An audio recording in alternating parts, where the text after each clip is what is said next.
Hello, I'm Miss Rochelle. Welcome to the Hewitt Public Library Baby Time. And this week I just wanted to take a chance to relax and just finish up this series on early literacy skills. And we've covered them all now, we've introduced them all. I want to remind everyone that I do these flyers every week for story time. So this is this week's flyer for baby time. These are posted on Facebook each week. And it has the words to the rhymes or the finger plays or the song or whatever we do. It also has a list of activities if we have activities that week that I discuss. And it will have some of the main ideas of any tips that I give. And I also, either on Wednesday or Thursday of each week, I email these to everyone that would like a copy. And I'll also email the link that takes you directly to the story time. So if you're watching me today, and you had to go find the link yourself and would like to save yourself that trouble, just call the library and give them your information, your email, and I will add you to the list and email this directly to your inbox along with the link to Storytime. It's just a convenient way to access Storytime each week. So we're crossing the finish line. We've covered all of our early literacy skills.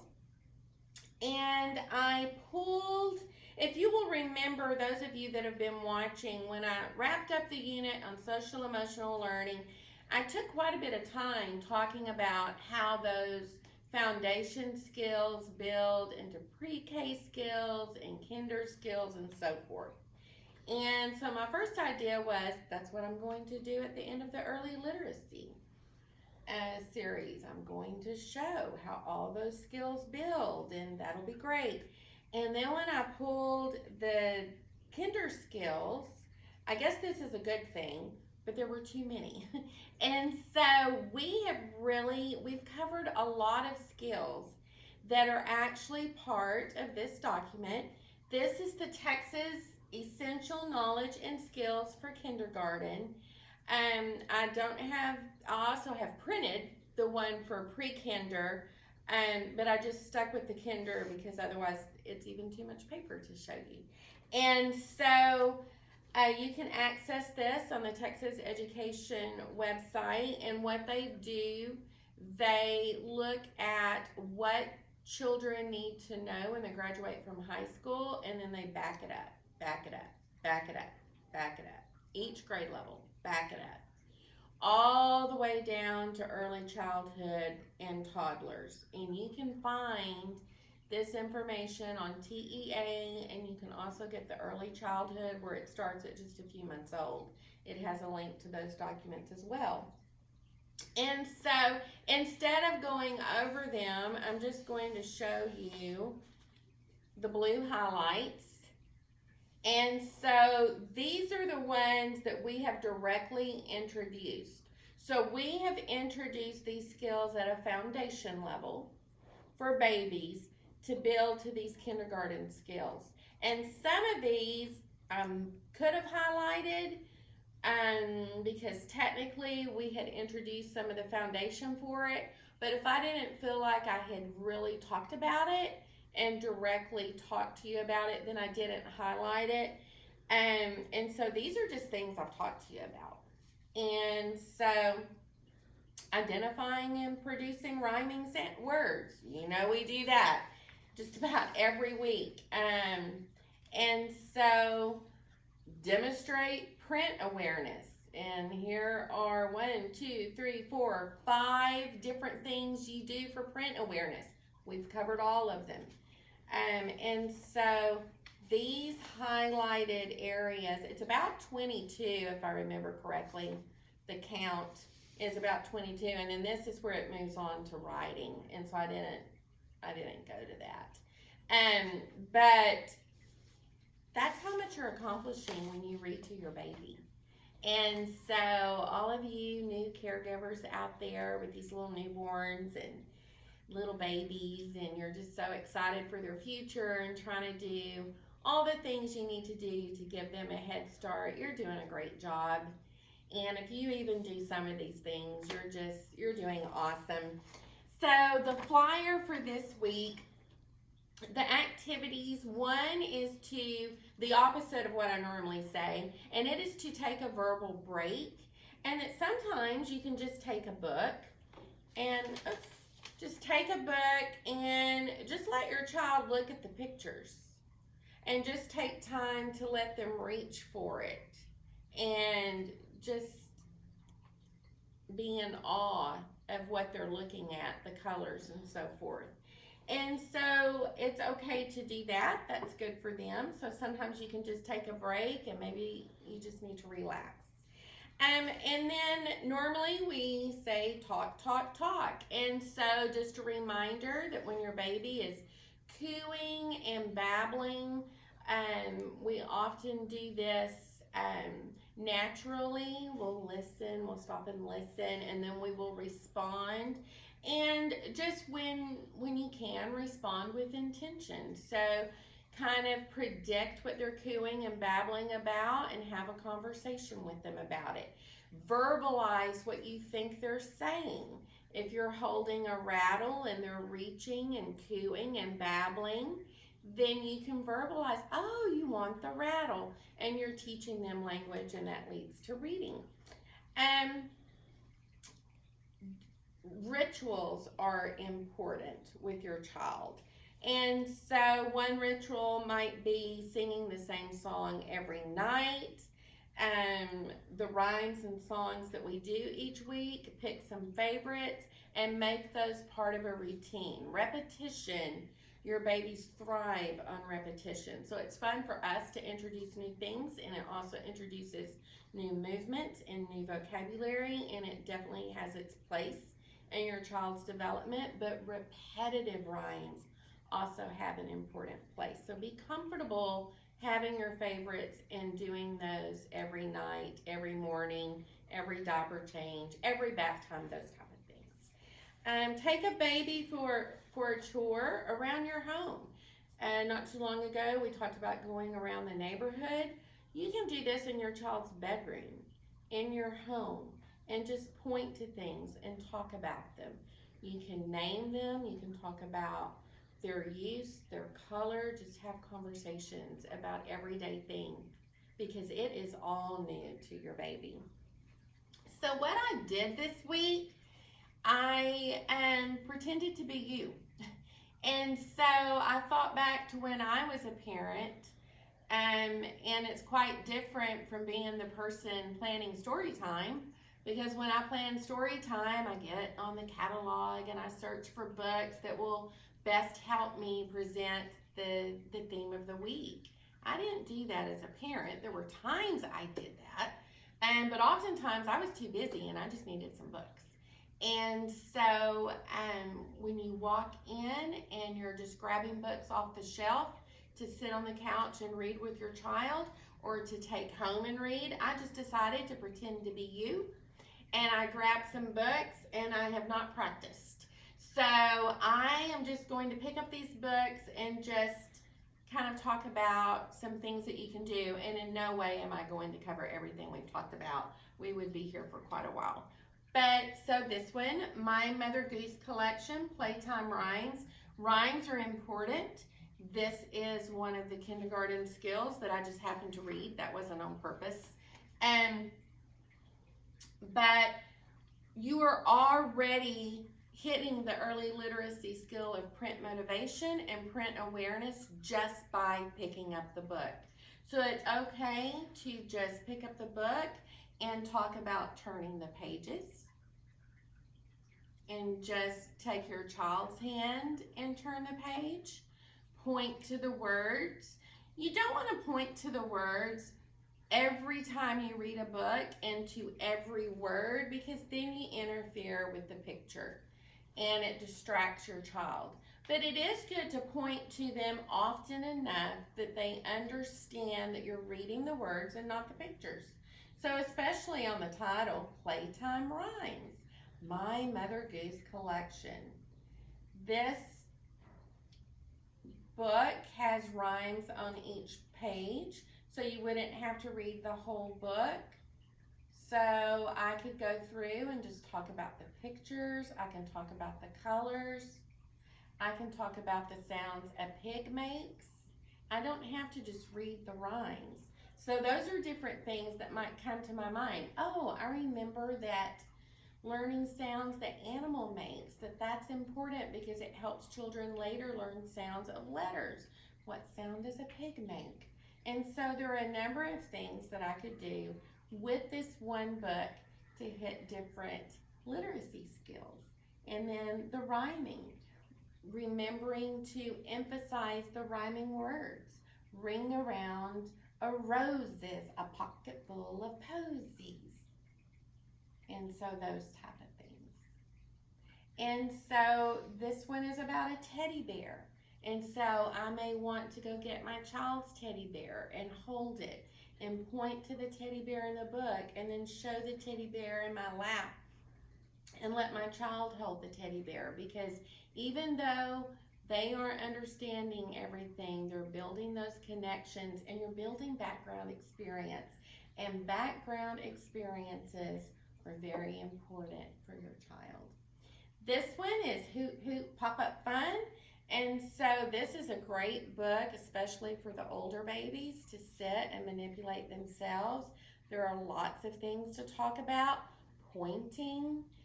Back in social emotional learning, we talked about joint attention.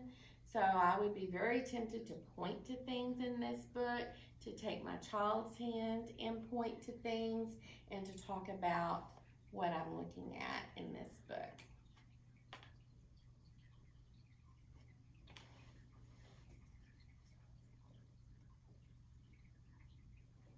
Hello Animals. So I grabbed this one. It has black and white pictures. And like I said, I didn't go to the card catalog. I just grabbed books off the shelf. So I noticed this one was black and white and thought about, if I had a younger child, a newborn, I remember that my newborn, it's really good to look at the black and white pictures for that contrast. And that doesn't mean an older child can't enjoy it as well. And so I might take a verbal break on this book and just let my child look at it and maybe point and name an animal, maybe make an animal sound. In fact, this one says woof woof. So you're also building that letter awareness. I spy little letters. Okay, so on this one, I would take my baby's hand and trace the letter and talk about the letter D and the letter E. I would choose the first initial of my baby's name and emphasize that letter. And then I might, as I'm out and about in the environment, start pointing out that letter to my baby. And when I'm in a clean environment where I feel comfortable doing so, taking my baby's hand and outlining that letter. You keep doing that, and before you know it, your baby is a toddler and they already know their first initial. And then this one in the back is Dream Animals, a Bedtime Journey. So this one is telling a story. It also has some rhyming. And so this one, depending on the attention span of my child, I would turn to a few pages and just talk about the pictures, do some pointing, and I would have my child do some pointing. And go through the book that way. Remember, with your baby, it doesn't matter if you read every word or if you make up stories to go with it. If you get home with a book and it has more words than what your child has the patience for it, at her age, his age, then I would pick a picture and talk about that picture. So for example, this one has animals. So again, I might make some animal sounds because that is building the skill for your child to learn letter sounds. And I would say the words. How does a dog go? And before I made the sound, how does a duck go? Before I made the sound. Because later, or what does the dog say? Because later you can use that same question when referring to letters. And so these are just a random selection of books. They don't fit any particular theme. And just remember that anytime you pick up a book, you're teaching print awareness. And so letting your child hold the book, reach for the pages, you've already hit 6 essential elements for kindergarten by doing those things. And then if you add to that pointing in the environment, you've hit a whole nother list of things. So we have 2 very simple bounces. So I've been doing a lot of the bounces with this series and some rhyming because with early literacy, when you're bouncing and it really helps your child to feel the movement of the language, and that is very important because later they're going to realize that there are words that are being read, and then they're going to realize there are syllables within those words. And so as you bounce and do those movements, your child is beginning to pick up on that there are separate words being said, and then later they'll transfer that to reading. So I usually have some little cheat sheets in front of me, and today I'm just using my flyer. So the first one is, so you have your baby, or if you have a newborn, you might be cradling your baby. Rock the baby, 1, 2, 3. Watch the baby smile at me. Bounce the baby on your lap. Don't forget to teach the baby how to clap, clap, clap. So you may be cradling a newborn and bouncing like this, and then just taking your hands and clapping, or maybe kind of taking one hand and clapping. Or an older child, you might actually have in your lap and rocking and then bouncing. And this is teaching them those movements, and it's teaching them the rhythm of the language, and it's teaching them vocabulary. The next one is a smooth road. And this one, you're teaching, it goes from smooth to bumpy to rough.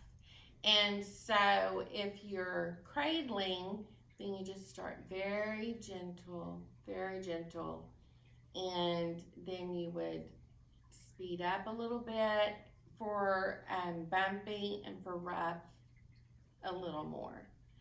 If your child is old enough to sit on your lap, then you're doing this with your knees.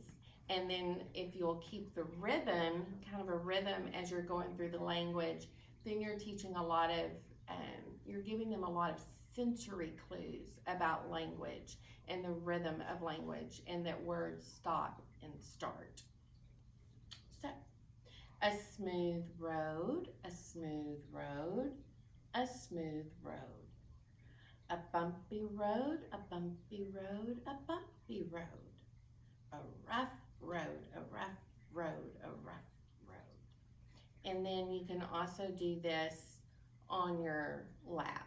So the last one is a rough road, a rough road, a rough road, a hole. And so if you're cradling your baby, you would just do a gentle drop.